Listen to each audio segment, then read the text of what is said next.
சகோதர சகோதரிகளே, இன்றைக்கு நான் இந்த காணொளியிலே உங்களுக்கு சொல்லக்கூடிய முக்கியமான ஒரு 3 விஷயங்கள் இருக்கிறது. சொல்லப்போனால் 3 துவாக்கள். நம்ம எல்லாருமே தேடிட்டு இருக்கக்கூடிய ஒரு துவா.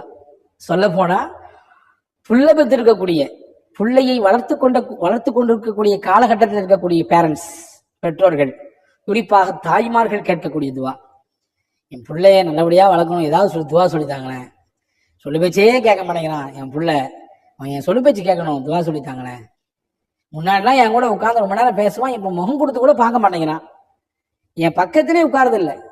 நிறைய தந்தைமார்கள் சொல்லுகிறார்கள், ரொம்ப கஷ்டமா இருக்குது, உதாசீனப்படுத்துற மாதிரி நடந்துக்கிறான், ஏதாவது துவா சொல்லுங்களேன், அவன் நல்வழி வரணும், எங்க அப்பா அம்மாவுக்கு அவன் நல்ல கண்குளிர்ச்சியை தரக்கூடிய பிள்ளையா இருக்கணும், எங்க அத்தா அம்மா எப்படி எங்களை வளர்த்தாங்களோ நாங்க எப்படி அவங்க பேச்செல்லாம் கேட்டோமோ அந்த மாதிரி என் பிள்ளையும் என் பேச்சு கேட்கணும், அவன் எதிர்காலம் நல்லா இருக்கணும், எந்த கட்டத்திலையும் அவன் தோந்து போயிடக்கூடாது, வாழ்க்கையில சறுக்கி விழுந்துடக்கூடாது, ஒழுங்கீனமான விஷயத்துல அவன் போய் விழுந்துடக்கூடாது. எனவே என் பிள்ளைக்காண்டி துவா செய்யுங்களேன், அவன் நல்லா இருக்கணும்ன்றதுக்காண்டி ஏதாவது துவா சொல்லித்தாங்களேன்னு கேட்கிற பேரண்ட்ஸ் நிறைய இருக்கிறாங்க. அவங்க எல்லாத்துக்குமான பதிவு தான் இது. 3 துவா சொல்ல போகிறேன். 3 முத்தான துவாக்கள். நம் பிள்ளைகளுடைய விஷயத்திலே நாம் ஒவ்வொரு நாளும் கையேந்தும் போதெல்லாம் கேட்க வேண்டிய துவா. அதுக்கு முன்னாடி ஒரு செய்தியை மட்டும் புரிஞ்சுக்கங்க, காணொலியை முழுசா பாருங்க, நிச்சயமா உங்களுக்கு இதுல சிறந்த பலன் கிடைக்கும். பார்த்தவர்கள் பிறருக்கு பகிரவும் செய்யுங்கள். ஏன்னா பல பேர் இதை கேட்டுட்டு இருக்கிறாங்க, எல்லாருக்கும் இதை போய் சேரும்ல, அந்த உயர்ந்த நோக்கம்தான். ரசூலுல்லாஹி ஸல்லல்லாஹு அலைஹி வஸல்லம் சொன்னாங்க, பெற்றோர் பிள்ளைக்காக வேண்டி கேட்கிற துவாவும் பிள்ளைகள் பெற்றோர்களுக்காக வேண்டி கேட்கிற துவாவையும் அல்லாஹ் மறுப்பதே கிடையாது. இதை புரிஞ்சுக்குங்க. துவாங்கிறது வெரி பவர்ஃபுல். எனவே நம் பிள்ளைகள் விஷயத்தில் நாம் துவாவை மட்டும்தான் செய்ய வேண்டும், பத்துஆ செய்யக்கூடாது. பெற்றோர்கள் பிள்ளைகளுக்காக வேண்டி கேட்கக்கூடிய துவாவை அல்லாஹ் அங்கீகரிப்பான். எனவே ஒரு காலமும் நம் பிள்ளைகளுக்கு எதிராக நாம் துவா செஞ்சிடக்கூடாது. நீலாம் விளங்குற மாதிரியா இருக்கு, நீலாம் முன்னேறதுக்கு வாய்ப்பே இல்லை ராஜா, ஏறாது, உனக்கு ஏறதுக்கு வாய்ப்பே இல்லை, எங்க ஏற வழி இருக்குது, விளையாண்டே எல்லாத்தையும் நாசப்படுத்திடுறிய, வெளியே சுத்தியே மொத்தத்தையும் நாசமாக்கிடுறிய, நீனா ஊர் சுத்ததான் போட தெரியுது, கழுது மேய்க்கதான் நாய்க்கு போட தெரியுது என்றெல்லாம் நீங்கள் சொல்லிவிடவே கூடாது.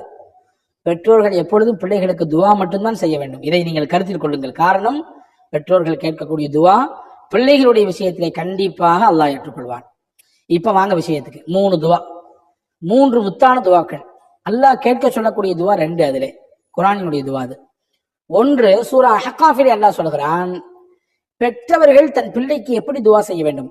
அஸ்லிஹ் லீ ஃபீ துர்ரியதி இன்னி துப்து இலைக்க வ இன்னி மினல் முஸ்லிமீன். அஸ்லிஹ் லீ ஃபீ துர்ரியதி, யா அல்லாஹ் என்னுடைய பிள்ளைகள் விஷயத்திலே எனக்கு என் பிள்ளைகளை நீ சிறப்பானவர்களாக, சாலிஹீன்களாக, நல்லோர்களாக ஆக்கி கொடுப்பாயாக. இன்னி துப்து இலைக் வ இன்னி மினல் முஸ்லிமீன், உன்னிடத்தில் நான் பாவ மன்னிப்பு செய்கிறேன், நான் பாவ மன்னிப்பு கேட்கிறேன், முஸ்லிம்களில் ஒருவராக நான் இருக்கிறேன் என்று சொல்லக்கூடிய இந்த துவாவை பெற்றோர்கள் தங்கள் பிள்ளைகள் விஷயத்திலே கேட்க வேண்டும். யாரெல்லாம் என் பிள்ளை எனக்கு நல்ல பிள்ளையா ஆக்கி கொடு, நான் உன்கிட்ட பாவம் பண்ணி கேட்கிறேன். என்னுடைய இளமை காலத்துல, என்னுடைய கடந்த காலத்துல, நான் சின்ன பிள்ளையா இருக்கும்போது, நான் இளவட்டமா இருக்கும்போது ஏதாவது தப்பு தண்டா சொன்னாலும் கூட அதை காரணமா வச்சுட்டு என் பிள்ளையினுடைய வாழ்க்கையை நீ கேள்விக்குறியா ஆக்கிடக்கூடாது, அவனுடைய பாதையை நீ திசை திருப்பிடக்கூடாது, என் பிள்ளை நல்ல பிள்ளையா இருக்கணும் என்று கேட்கப்படுகிற இந்த துவா பிள்ளைகள் விஷயத்திலே பெற்றோர்கள் கண்டிப்பாக கேட்க வேண்டும். 1. 2வது துவா என்ன? அல்லாஹ் கேட்க சொல்கிறான், ரப்பனா ஹப்லனா மின் லதுன்க ذُرِّيَّةً طَيِّبَةً. ரப்பனா ஹப்லனா மின் லதுன்க ذُرِّيَّةً طَيِّبَةً. இப்ராஹிம் அலைஹிஸ்ஸலாம் கேட்ட துவா. யா அல்லாஹ் உன் புறத்திலிருந்து எனக்கு அழகிய குழந்தையை, அதாவது மனமிக்க பிள்ளையை, வாழ்க்கையில் ஒழுக்கத்தில் நல்லொழுக்கம் உள்ள நல்ல பேரெடுத்து தரக்கூடிய பிள்ளையை உன்னிடத்திலிருந்து எனக்கு தருவாயாக என்ற துவாவை ஹஜ்ரத் இப்ராஹிம் அலைஹிஸ்ஸலாம் கேட்டாங்க. இந்த துவாவை தன்னுடைய பிள்ளைகளுடைய விஷயத்திலே பெற்றோர்கள் கேட்கும் பொழுது நிச்சயமாக நல் ஒழுக்கத்துடன் கூடிய பிள்ளையாக, பெயரை வாங்கி தரக்கூடிய பிள்ளையாக, நம்முடைய பெயரை காப்பாற்றி தரக்கூடிய பிள்ளையாக வல்ல அல்லாஹ் நம்முடைய பிள்ளைகளை தருவான். இது 2வது துவா. 3வது துவா என்ன? பிள்ளைகள் விஷயத்தில் கேட்க வேண்டிய 3வது துவா என்ன என்றால், ஃபுதைல் இப்னு இயாத் என்று சொல்லக்கூடிய ஒரு அறிஞர் பெருமகனார் உலகத்துல வாழ்ந்தாங்க. சிறந்த இறைநேசத்திற்கு உட்பட்டவர். இமாமுல் ஹரமைன், 2 மஸ்ஜிதுல் ஹரம்லையும் மஸ்ஜித் நபவிலையும் இமாமாக இருந்தவங்க. இமாமுல் ஹரமைன், 2 ஹரமினுடைய இமாமாக இருந்தவங்க.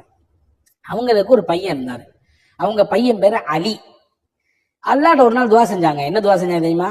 அல்லாஹும்ம இன்னி இஜ்தஹத்து ஃபி தர்பியத்தி அலி, என் மகன் அலியை தர்பியத் செய்வதிலே, நல்ல ஒழுக்க பயிற்சிகள் கொடுத்து உருவாக்குவதிலே நான் முயற்சித்தேன். ஆனா அந்த முயற்சி எல்லாம் எனக்கு நடக்க மாட்டேங்குது. என் பிள்ளை என் சொல்லி பேச்சு கேட்க மாட்டேங்கிறான்.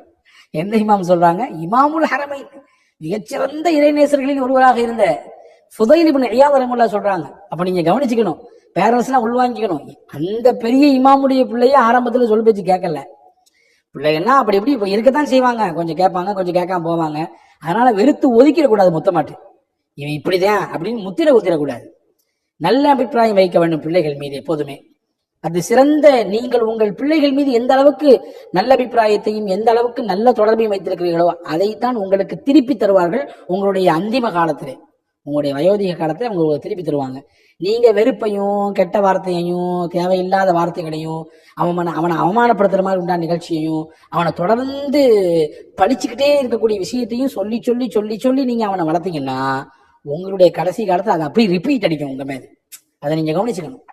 எனவே அன்பான சகோதரர்களே, ஃபுதைல் இப்னு இயாத் ரஹ்மத்துல்லாஹி சொல்றாங்க, நான் என் புள்ள அலியை தர்பியத் செய்ய முயற்சி பண்ணேன், ஆனா ஒண்ணும் நடக்கல. இப்ப ஃபரப்பி அன்த ஆலிம், நீ என்னுடைய ரப்பு, நீனே மிக உயர்ந்தவன், உன் பொறுப்புல நான் விட்டுட்டேன், நீ அவரை பார்த்துக்கணும். உன் பொறுப்புல நான் விட்டுட்டேன், நீ அவரை பார்த்துக்கணும், நீ தான் எனக்கு தர்பியத் செஞ்சு தரணும் அப்படின்னு துவா செஞ்சாங்க. வரலாற்றில் வருகிறது, ஃபுதைல் இப்னு இயாத் ரஹ்மத்துல்லாஹி அவருடைய இந்த துவாவை அல்லாஹ் ஏற்றுக்கொண்டான். அவருடைய மகனார் அலி அவர்களை அல்லாஹ் உயர்ந்த அந்தஸ்திற்கு உயர்த்தினான்.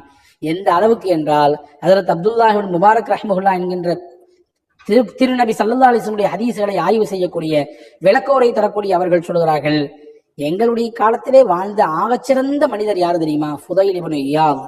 ஆனால் அவருடைய மகன் அவரை விடவும் உச்சத்துக்கு போய்விட்டார். மிகைப்படுத்தி சொல்றாங்க. அவருடைய மகன் அவருடைய உச்சத்துக்கு போயிட்டாருன்னா என்ன அர்த்தம்? சிறந்த பிள்ளையா இருந்தாரு, ரொம்ப நல்ல பிள்ளையா இருந்தாருன்னு சொல்றாங்க. அப்போ இந்த துவா தான் அந்த பிள்ளையை அப்படி மாற்றியது. என் பிள்ளைக்கு எவ்வளவோ நான் முயற்சி பண்ணேன், ஆனா எதுவுமே நடக்கலன்னு சொல்லி இயலாமையிலாகி நான் ரப்பிட்ட பொறுப்பு கொடுக்காங்க. யாரெல்லாம் நீ தான் பொறுப்பு, நீ தான் என் பிள்ளையை வாசி தரணும். ஏன் தான் யாரெல்லாம் நீ தான் பொறுப்பு, அவன் இந்த பழக்கத்திலிருந்து நீ தான் மீட்டெடுக்கணும். யாரெல்லாம் நீ தான் பொறுப்பு. அவன் எந்த விஷயத்திலுமே ஈடுபாடு காட்ட மாட்டேங்கிறான், தொழுகிறத ஈடுபாடு காட்ட மாட்டேங்கிறான், உன்னை பயப்படுறத ஈடுபாடு காட்ட மாட்டேங்கிறான். கூடா நட்பு கேடாய் முடிகின்ற மாதிரி தேவையில்லாத நட்பு வட்டாரத்துலாம் சிக்கி தவிச்சுக்கிட்டு இருக்கான். அவனை நீ தான் காப்பாற்றணும், நீ தான் காப்பாற்றணும். அல்லாஹ்ட்ட பொறுப்பை கொடுங்க. இந்த 3 விஷயத்தை நீங்க செய்யுங்க. 2 குர்ஆனினுடைய துவா, அதற்கு ஃபுதைல் இப்னு இயாத் ரஹ்மத்துல்லாஹி செய்தது மாதிரி உண்டான துவா. இந்த 3ஐயும் அல்லாஹ்விடத்திலே செய்யுங்கள். நிச்சயமாக நீங்கள் எதிர்பார்ப்பதை போன்று நல்ல ஒழுக்கமுள்ள சிறந்த வாய்ப்புகளையும் திறமைகளையும் பெற்ற பிள்ளைகளாக உங்கள் பிள்ளைகள் உருவாவதற்கு வல்ல அல்லாஹ் இந்த துவாக்களை காரணமாக்குவான். அல்லாஹ்விடத்திலே தொடர்ந்து துவா செய்வோம். அல்லாஹ் தௌஃபீக் செய்வானாக.